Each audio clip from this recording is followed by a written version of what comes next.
So what about the safety protocols? Who looks after the pharmacovigilance in these academic trials? Here to tell us more, Dr. Alpha Diallo, who's going to explain all about trial vigilance. He's at the NANRS Emerging Infectious Diseases Department. Over to you with the clicker. Thank you. Welcome. Okay, I would like just to thank the organizing committee to having me here to talk about the pharmacovigilance for academic clinical trials. I'm talking on behalf of Léa Levoyer. We were the two coordinators of all the pharmacovigilance activities for the academic safety working group related to the C4C consortium here. Yeah, I will start by this slide, and I would like just to emphasize one thing we agree on is that the pharmacovigilance is essential for all clinical trials.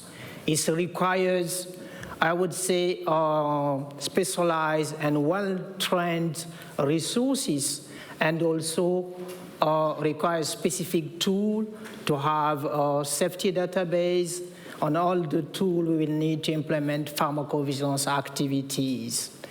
And in order to address, I would say, the safety challenges for international clinical trial, and I would say specifically for pediatric study.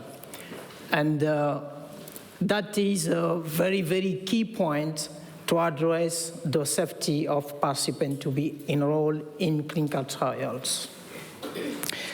This slide, just to show you here, on top of this clinical trial, you can see all the stakeholders we have collaborated with in order to offer the services, pharmacovigilance services.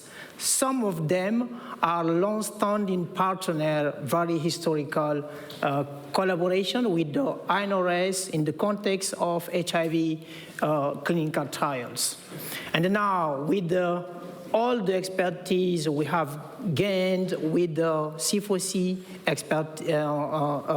consortium, I would say we will be able to cover the communicable disease and also non-communicable diseases.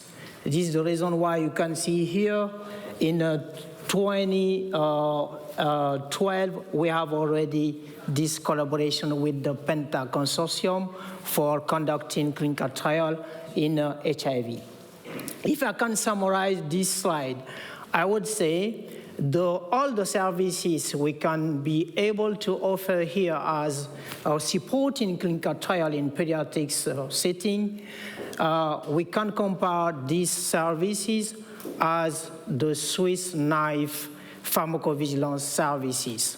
Whatever the disease, we have got the tools and services to offer, considering all the expertise we have with the C4C, with the more organization, and also we are now pretty professional to be able to provide a very relevant solution to be implemented in clinical trial.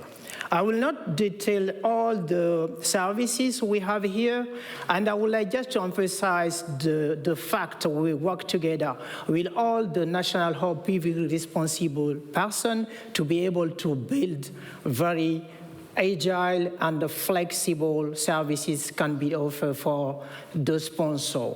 I can list also the top of these services. We have expertise and support for safety study, management of the safety notification. This is day-to-day activities. We can offer the service of writing of dedicated report according to the applicable regulation in Europe and also in other countries or regions. The quality management and also the data protection, as you say, in terms of requirements for the data reporting and exchange. We will be able also to offer a complementary service packages, I can say here, that start from training and capacity building. With the training and capacity building, we'll be able also to add, I would say, mentorship in order to have very effective knowledge transfer. And we have also all the communication with the competent authority, communication with the steering committee. That is very crucial. As Leah said, in the context of Treo Kappa, we had a very strong and reactive DSMB was very helpful. We can be able to offer the services. And all the activity related to post-trial, including transparency and also publication, all the draft of the study report will be able also to offer these services. And here I would like to tell you I'm not working in the area of airlines, but when we are discussing with all the partners here how to deploy all the services, pharmacovigilance service, during clinical trial. As you can see here, with all the steps we can have phase before the research, I'm addressing here all the activity related to pre-research preparation, the protocol review, how to implement all the safety measures, and also to draft all the study document, including the SOPs related to the pharmacovigilance, the data protection, and also during the clinical trial that we, as I said previously, is day-to-day management or management of the notification and also writing the specific report. And at the end, as I said, transparency, publication, and the study report or drafting. And to have the access, I will not talk about pricing here. If I can say that in a low voice, that our services are very, very competitive. That's all. And here, as you can see, this is the way we wanted to address the access to those services. As you can see here, this is the services will be covering all the phases or steps regarding the implementation of clinical trial. That is the platinum access. From design of the clinical trial to the post-trial activity. That is platinum. And if we wanted to have individual packages, if we wanted to have access only to the before research activity, that was the silver one.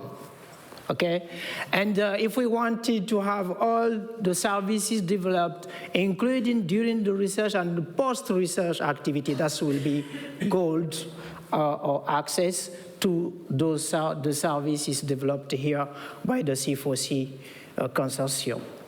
I will end with the two slides because I think the major achievement of these services is to have all the national hub be responsible person to work together beyond, I would say, the sponsor expertise, local expertise, and also the country specification to be able to develop all these documents and services for the network. I think that is very, very important. And also I would like to emphasize the fact we can be able to decentralize this activity. INRS and INSERM is coordinating all this activity, but we will not be in front line for all this activity. If someone from the national hub wanted to take the lead, that will be possible when we receive requests from a sponsor and any stakeholder involved in C4C. That is very important key point. And also, yeah, the last point here. Things took an unexpected turn. Yeah. And let's celebrate here. some success. And as you know, we have developed, I would say this is a platinum services for all the proof of viability clinical trial, because we will cover in all the steps of the implementation of the clinical trial. Treo-Kappa were very challenging clinical trial with this population, vulnerable population, and also Casper or CF, with all the preparation be made. And in this clinical trial, we have been inspected during Treo-Kappa, and we were facing also safety issue management, and that was very not difficult, but I think we were very supportive to those activities, and I can say here that was a success for the management of the safety issue during this clinical trial. And at the end, maybe I will finish by this slide. Maybe I will be a good seller here. Not hesitate to take our leaflets. We have all the activities, the basic and also complementary services here. You can meet Leah and I during the coffee break to be able to discuss about these services. I would like just to thank all the National HPV responsible person, and also I would like to thank the fantastic team of Liverpool, not only because I am a fan of Premier League and Liverpool FC, but for all the input and the support that have been done. I would like to thank warmly Dawn for pushing, for the respect of the deadline, to be able to deliver all the activity related to this work package. And also I would like to thank the work package leader, Ricardo and Regis, for their input, their mentorship, and obviously Mark for the leadership and all the support. Thank you. Thank you.